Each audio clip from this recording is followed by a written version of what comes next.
તો કાલના અધ્યાયમાં એવું જોયું હતું કે જે જયારે જીવાત્માને 4 અધ્યાસ અને સ્વરૂપની સ્મૃતિ થાય છે એના પછી તેને દેહની પ્રાપ્તિ થાય છે. તો દેહ 2 પ્રકારના હોય છે, સૂક્ષ્મ શરીર અને સૂક્ષ્મ દેહ અને સ્થૂળ દેહ. તો એમાં જે સૂક્ષ્મ દેહ છે એની ડેફિનેશન કાલે સૌથી પહેલા સમજ્યા હતા કે જે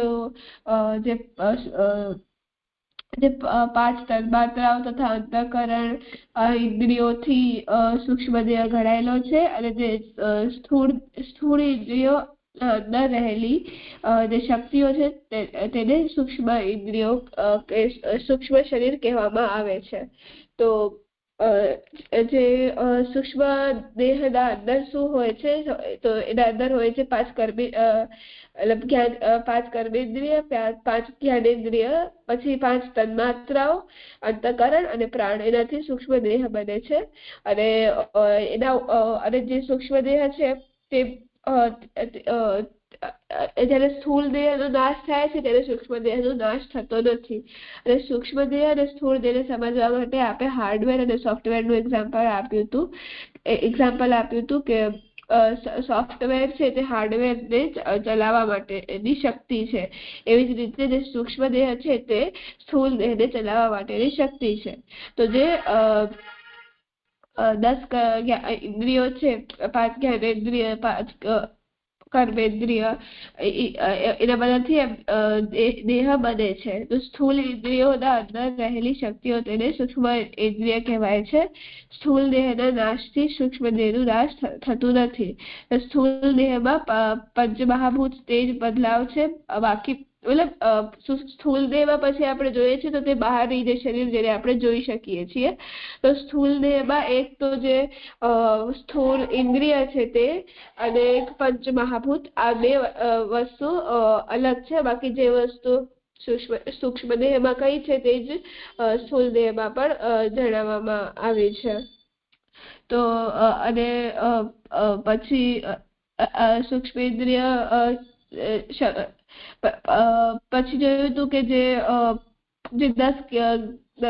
10 જે ઇન્દ્રિયો છે એનો એના 5 કર્મેન્દ્રિયની 5 જ્ઞાનેન્દ્રિય કઈ છે તે જોઈ હતી. જેમ કે હાથ છે તો તેની જે ક્રિયા કરી શકે છે તો એના માટેની સૂક્ષ્મ ઇન્દ્રિય હોય છે. પગ છે તો તે મુવમેન્ટ કરી શકે છે, તે ગતિ કરી શકે છે, તેની મુવમેન્ટ્સ હોય છે. એટલે કે આંખ હોય તો આઈ, તો એનો વિઝન, એની દ્રષ્ટિ, આંખની દ્રષ્ટિ. એવી રીતે નાક છે તો તેની ગંધ, પછી કાન છે તો તેના શબ્દો, ઇયર અને હિયર જેને આપણે કહી શકીએ. પછી જે સ્કિન છે તો એનું સેન્સેશન, ત્વચાનો આપણે સ્પર્શ, અને જીભ છે તેનો સ્વાદ, ટંગનો ટેસ્ટ. એવી રીતે આપણે આને સમજી શકીએ સૂક્ષ્મ ઇન્દ્રિય અને સ્થૂળ ઇન્દ્રિયને એના જે તન્માત્રાઓ સાથે. પછી જોયું તો કે જયારે સ્થૂળ સૂક્ષ્મ દેહને જીવ પ્રાપ્ત કરે છે પછી તે દેહથી તે કર્મો કરે છે. અને પછી તે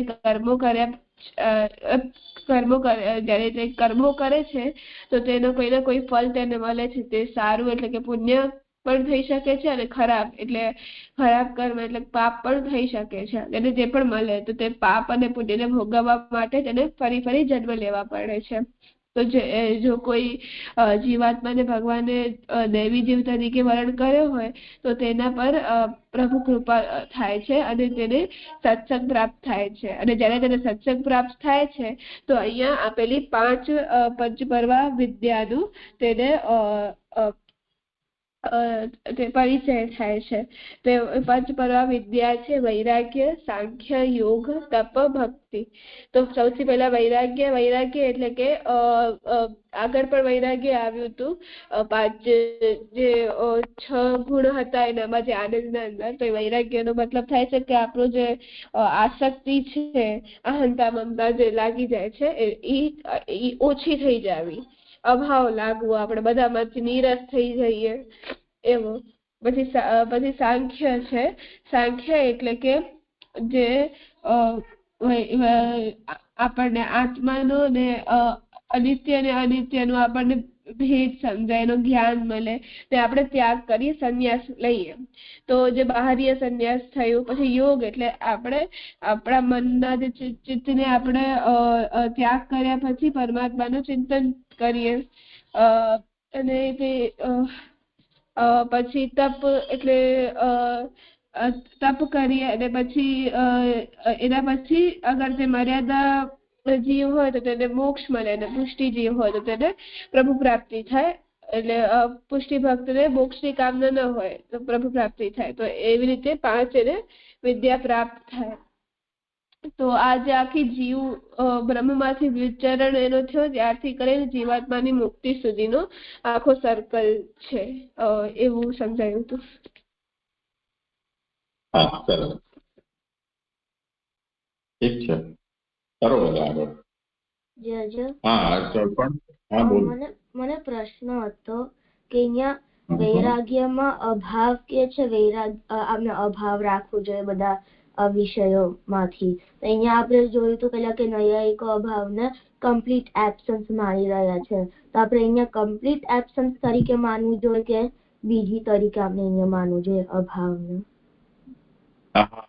હવે આ જે છે ને એ ટર્મિનોલોજી બહુ સ્ટ્રિક્ટ સેન્સમાં અહીંયા નથી. આસક્તિનો અભાવ એટલે આસક્તિ ન હોવી. જી જય જય.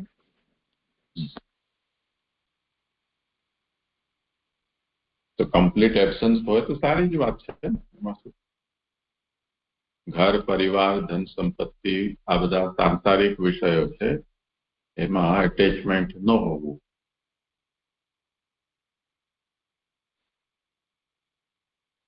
જી જય જય, સમજાઈ ગયું.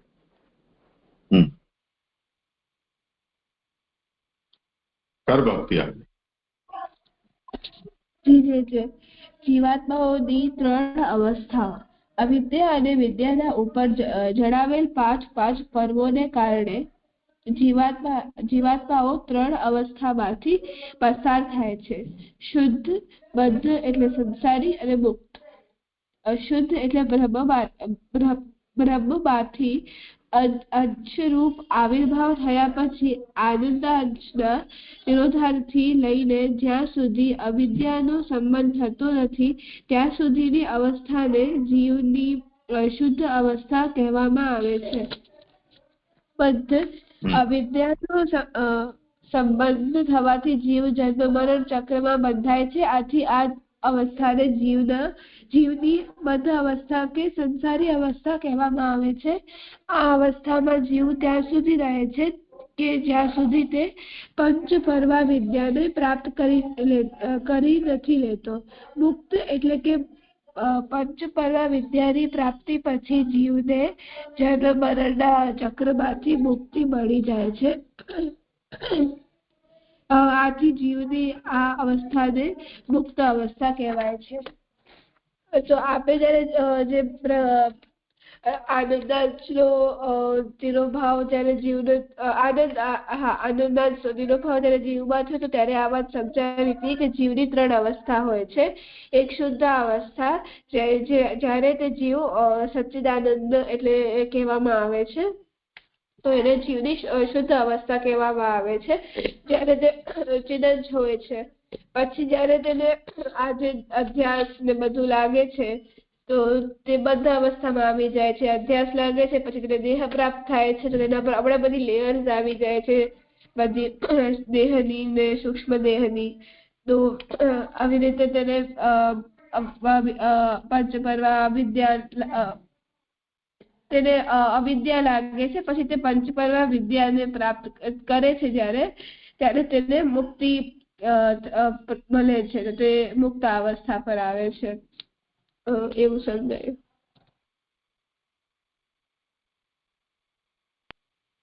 અર્પણ કઈ કેવું છે આમાં? ના જ્યારે હું નવી સમજણ કરી હતી. આમ તો આવી રીતે આપણે આગળ જોઈ જ ગયા છીએ. શુદ્ધ એટલે જ્યાં સુધી જીવાત્માને કોઈ પણ પ્રકારનો દેહ, ઇન્દ્રિય, પ્રાણ, અંતઃકરણ એનો હજી સ્પર્શ નથી થયો અને હજી એ બ્રહ્મના શુદ્ધ ચૈતન્યના રૂપમાં છે એ અવસ્થા. એટલે એકદમ પ્યોરેસ્ટ. જેમ નાનું બાળક પેદા થયું હોય તે વખતે હજી એનું આપણે કંઈ નામકરણ ન કર્યું હોય, એને કોઈ કપડાં પણ ન પહેરાવ્યા હોય, કોઈ મેકઅપ ન કર્યો હોય, એ શુદ્ધ બાળક છે. એવી રીતે તે પછી બદ્ધ અને ફરી પાછો એ જે પણ એના ઉપર આવરણ ચઢાવવામાં આવ્યું હોય એ બધાને ઉતારી ફેંકે, પાછો એ શુદ્ધ થઈ જાય. હા, આગળ કરો. જે છે જીવાત્માનો સાક્ષાત્કાર. આકાશ એટલે અવકાશમાં જેમ રૂપ રંગ આકાર હોતા નથી, તેથી આંખો વડે તેને જોઈ શકાતું નથી. તે જ પ્રકારે સૂક્ષ્મ દેહ વિશિષ્ટ જીવો પણ સ્થૂળ પ્રાકૃત રૂપ વિનાના હોય છે. આથી આપણી પ્રાકૃત ઇન્દ્રિયો સાથે તેમનો સન્નિકર્ષ થઈ શકાતો નથી. આ કારણે જ સાધારણ મનુષ્ય જીવોને જોઈ શકતા નથી. તેથી જ એટલે કે નિશ્ચિત રૂપે દેખાતા ન હોવાથી પ્રભુ સિવાય બીજા કોઈ પણ જીવને જોઈ શકાતા નથી. તો જાણી કેમ શકે કે કયો જીવ પુષ્ટિ માર્ગીય કે મર્યાદા માર્ગીય કે પ્રવાહ માર્ગીય છે? છતાંય કયા જીવની રુચિ શુદ્ધારતિ કે નિષ્ઠા કયા માર્ગને અનુસરવાની છે, આ કસોટીને આધારે તે જીવનું કયા માર્ગમાં પ્રભુએ વરણ કર્યું હશે તેનું સાધારણ અનુમાન બાંધી શકાય છે. તો અહીંયા એમ સમજાય છે કે જીવાત્માનો સાક્ષાત્કાર તો એટલે જે આપણો જે દેહ છે તેનો જે સ્થૂળ શરીર છે એને આપણે જોઈ શકીએ છીએ, પણ સૂક્ષ્મ શરીર, અંતઃકરણ, પ્રાણ, સૂક્ષ્મ ઇન્દ્રિય અને જે જીવ છે તેને આપણે જોઈ નથી શકતા. તો આપણને કેવી રીતે ખબર પડશે કે કયા પ્રકારનો કયો જીવ છે? તો આપણે એના માટે શું કરશું? તો આ તો આપણે એક્ઝેક્ટ કોઈ પણ વસ્તુ ખબર નહીં પડે, પણ અહીંયા એવું સમજાવ્યું છે કે એક એક્ઝામ્પલ થ્રુ આપણે એને એક અંદાજો લગાડી શકશું એની રુચિ પ્રમાણે. કે એની રુચિ અગર આ માર્ગમાં હશે, એક માહોલ એનો એવો હશે, એના ઘર પરિવારમાં એને એવી રીતે બધું મળતું હશે કે જે એના ઘરે બધા ભગવત સેવા કરતા હશે તો તેને પુષ્ટિ માર્ગમાં થોડો ભાવ હશે, તો આપણને લાગશે કે આ પુષ્ટિ જેવું થઈ શકે છે. યા તો ખાલી માહોલના હિસાબે તેનો મન અહીંયા લાગતો હોય, અગર એ બીજી જગ્યાએ જાય અને તેનો માહોલ બદલાઈ જાય અને તેનો મન પણ નીકળી જાય તો તે પ્રવાહી જીવ પણ થઈ શકે છે. પછી યા તો એને વેદમાં એવું બધું રુચિ વધારે હોય તો શાસ્ત્રમાં ને તો તે મર્યાદા જીવ કહેવાશે, અને લોકમાં રહેતો તે લૌકિક જીવ કહેવાશે. તો આવી રીતે આપણે અંદાજો મારી શકશું, પણ એનો એક્ઝેક્ટ કયો છે તે ગોતી નહીં શકીએ. એવું સમજો. હા, પણ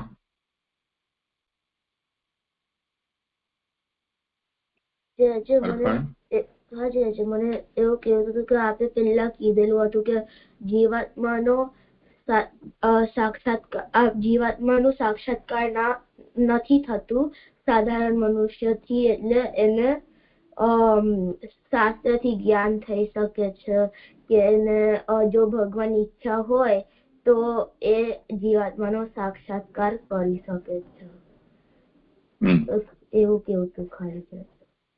અચ્છા, એટલે તમે આ જે વિષય ચાલી રહ્યો છે એને ટ્રેક કરતા રહેજો. આપણે ક્યાંથી શરૂઆત કરી હતી, મેઇન સબ્જેક્ટ શું છે આ ચેપ્ટરનો, એનો કેટલા વિષયોને અત્યાર સુધી આપણે એને સમજ્યા છીએ, અત્યારે ક્યાં પહોંચ્યા છીએ.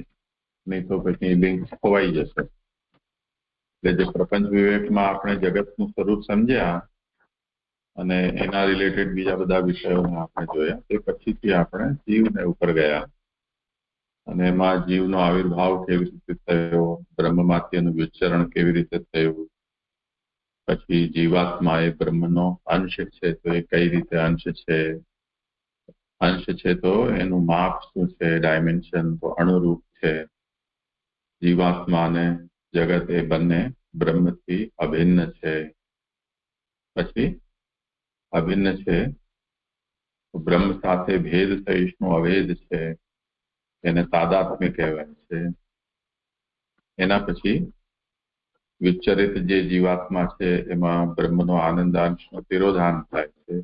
એ થવાથી જીવાત્મામાં જે બ્રહ્મના ઐશ્વર્ય, વીર્ય, શક્તિ, જ્ઞાન, વૈરાગ્ય આ બધા લૌકિક ગુણધર્મો જે અંશ રૂપે છે એ આનંદના તિરોધાનની સાથે સાથે એ બધા પણ તિરોહિત થઈ જાય છે અને એના વિપરીત ગુણો છે એમાં પ્રકટ થઈ જાય છે. અને જયારે એવો નિર્બલ થઈ જાય છે જીવાત્મા એટલે એને અવિદ્યા લાગે છે. એ અવિદ્યાના 5 પર્વ આપણે જોયા. જયારે અંતઃકરણ, પ્રાણ, ઇન્દ્રિય અને દેહ એના અધ્યાસ જીવાત્માને લાગતા એ પોતાના સ્વરૂપને પૂરેપૂરો વિસ્મૃત કરી દે છે, ભૂલી જાય છે. ત્યાં પછી જયારે બધું ભૂલી જાય છે એટલે એને દેહ વગેરેની સ્થૂલ દેહની પ્રાપ્તિ થાય છે. એના 2 પ્રકાર જોયા આપણે કે દેહ સૂક્ષ્મ અને સ્થૂલ એવા 2 પ્રકારના હોય છે. સૂક્ષ્મ દેહના જે કમ્પોનેન્ટ છે એ ઇન્દ્રિય, તન્માત્રાઓ અને અંતઃકરણ આ સૂક્ષ્મ દેહ કહેવાય છે. એ જીવાત્માની સાથે જ્યાં સુધી એ મુક્ત ન થાય ત્યાં સુધી લાગેલો રહે છે અને જન્મે જન્મે એને નવા સ્થૂલ દેહ મળતા રહે છે. એ સ્થૂલ દેહના કમ્પોનેન્ટ શું છે એ આપણે જોયા. અને જ્યારે વિદ્યાની એને પ્રાપ્તિ થાય છે તેનાથી એ 5 અવિદ્યા દૂર થઈ જાય છે અને એને સ્થૂલ અને સૂક્ષ્મ દેહનું આવરણ એના ઉપરથી હટી જાય છે એટલે મુક્ત થાય છે. તો વિદ્યાના 5 પર્વ શું છે એનો આપણે પરિચય જોયો.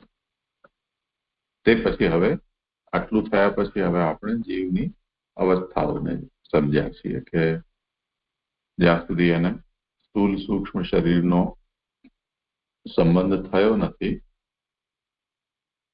કે અવિદ્યા એને લાગી નથી ત્યાં સુધી એ શુદ્ધ છે. તે પછી એ બદ્ધ છે અને ફરીથી જ્યારે એને અવિદ્યા અને સ્થૂલ સૂક્ષ્મ શરીરનું બંધન જ્યારે હટી જશે ત્યારે એ મુક્ત થઈ જશે. આ રીતે આપણે આ વાત સમજ્યા છે.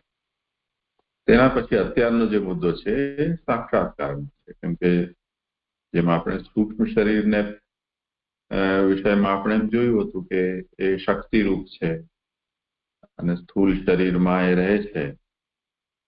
સ્થૂળ શરીરને તો આપણે જોઈ શકીએ છીએ પણ સૂક્ષ્મ જે ઇન્દ્રિયો છે, અંતઃકરણ, તન્માત્રાઓ આ બધાને આપણે નથી જોઈ શકતા. તો જીવાત્મા તો એનાથી પણ સૂક્ષ્મ છે. તો એને આપણે જોઈ શકીએ એવું સંભવ જ નથી. કેમ કે આપણી જે ઇન્દ્રિયો છે એ પોતે આદિભૌતિક છે. આદિભૌતિક હોવાને કારણે આદિભૌતિક વસ્તુને જ એ જોઈ શકે. એની રિસેપ્ટિવિટી લિમિટેડ છે. તો જેમ આપણે આંખો છે એ કેટલાક વેવલેન્થના જે પ્રકાશ છે એને આપણે જોઈ શકીએ છીએ. પણ એક્સરે છે કે ગામા છે કે અલ્ટ્રાવાયોલેટ છે આવા ઘણા બધા જે તરંગો છે જેને આપણી આંખો જોઈ નથી શકતી. પણ અમુક જે બીજા પ્રાણીઓ છે એનો અનુભવ કરી શકે છે. જેમ ચામાચીડિયા છે એ લોકો અમુક પ્રકારના તરંગોને અનુભવ કરી શકે છે. એમ બીજા પણ ઘણા બધા પ્રાણીઓ છે જે લોકો અમુક પ્રકારના અવાજોને સાંભળી શકે છે કે દ્રશ્ય જોઈ શકે. આપણે જેટલું રાત્રે ન જોઈ શકીએ એટલા અન્ય પ્રાણીઓ સારું જોઈ શકે છે રાતના. તો દરેકની વિઝિબિલિટી કે સાક્ષાત્કારની ક્ષમતા એ બધાની જુદી જુદી છે. તો આત્મા જો ભૌતિક સ્વરૂપની ન હોય, આત્મામાં કંઈ પણ ભૌતિકતા ન હોય, તો આપણી ભૌતિક ઇન્દ્રિયો તો એને જોઈ ન શકે. પણ શાસ્ત્રમાં એવું વર્ણન આવે છે કે કોઈકને એવી રીતે આત્મા દેખાણી. તો કેવી રીતે દેખાય? આત્માનું જ્ઞાન આપણી જ્ઞાનેન્દ્રિયોથી ન થઈ શકે, પણ જો 3 કન્ડિશન છે જેમાં આત્માને આપણે જોઈ શકીએ છીએ. એ વસ્તુ હવે પછી આગળ સમજાવવામાં આવશે. તો આ એ મુદ્દાને લઈને વિષય ચાલી રહ્યો છે કે જો જીવાત્મા એ આ મુખ્ય ચેપ્ટરનો સબ્જેક્ટ છે, એની થીમ છે, તો એને આપણે સાક્ષાત્કાર કેવી રીતે કરી શકીએ. સારું, કરો ભલે આગળ. છતાંય ત્રણ અસાધારણ પરિસ્થિતિમાં જીવનો સાક્ષાત્કાર થઈ પણ શકે છે. પહેલો, નિજાત્મા કૈવલ્યમાં ચિત્તવૃત્તિને નિરુદ્ધ કે એકાગ્ર બનાવનારી યોગ સાધના દ્વારા મનમાં આત્મા સાક્ષાત્કારી દૃષ્ટિનું સામર્થ્ય વિકસિત થાય તો તેવા પ્રબળ જ્ઞાનોત્કર્ષવાળા મન વડે જીવાત્માને જોઈ શકાય છે. એટલે આમાં ફર્સ્ટ કન્ડિશન એમ કહેવામાં આવી છે કે જે યોગ દ્વારા છે તે આપણે જીવાત્માને જોઈ શકીએ છીએ. તો જે એટલે યોગ જ્ઞાન દ્વારા, તો એનામાં જે યોગ જ્ઞાનમાં વિરોધ લક્ષણમાં એમ સમજ્યા હતા કે એક એટલે ચિત્તમાં વૃત્તિ લગાડવા માટે બે ઉપાય છે, એક યોગ અને એક પુષ્ટિ માર્ગીય. તો યોગમાં પણ એક પરિભાષા કીધી છે અને એક મહાપ્રભુજીએ પણ એક પરિભાષા કીધી હતી. તો યોગમાં એમ કહે છે કે આપણા ચિત્તને એકાગ્ર કરીને એક જગ્યાએ લગાડવાનું, આપણી આત્મામાં એનું ચિત્તને પીરવવાનું એમ. અને મહાપ્રભુજીએ પણ કહી હતી કે પ્રપંચ વિસ્મૃતિ દ્વારા જે પૂર્વક ભગવત પ્રાપ્તિ થાય છે તેને નિરોધ કહેવાય છે. પણ જે યોગમાં એ વાત કહી હતી, તો જે આપણો મન આપણે આત્મામાં લગાડીએ તો આપણે એનો સાક્ષાત્કાર થઈ શકે છે. એક પોસિબિલિટી, એક કન્ડિશન થ્રુ કહી છે પહેલી કન્ડિશન. પછી બીજી કન્ડિશન છે કે ભગવાનની કૃપાથી પ્રાપ્ત થયેલી દિવ્ય દૃષ્ટિથી, કે જેવી દૃષ્ટિ ભગવાને અર્જુનને કુરુક્ષેત્રના મેદાનમાં પોતાના દર્શન કરાવવા આપી હતી, તેવી દૃષ્ટિથી જીવાત્માના પણ ચાક્ષુષ દર્શન કે સાક્ષાત્કાર શક્ય બની જતો હોય છે. તો બીજી દૃષ્ટિ ભગવત કૃપામાં એક્ઝામ્પલ આપ્યું છે, જેમ અર્જુનને ભગવાને અર્જુનને દૃષ્ટિ આપી હતી કે જે તે વિરાટ પ્રભુના વિરાટ સ્વરૂપના દર્શન કરી શકે.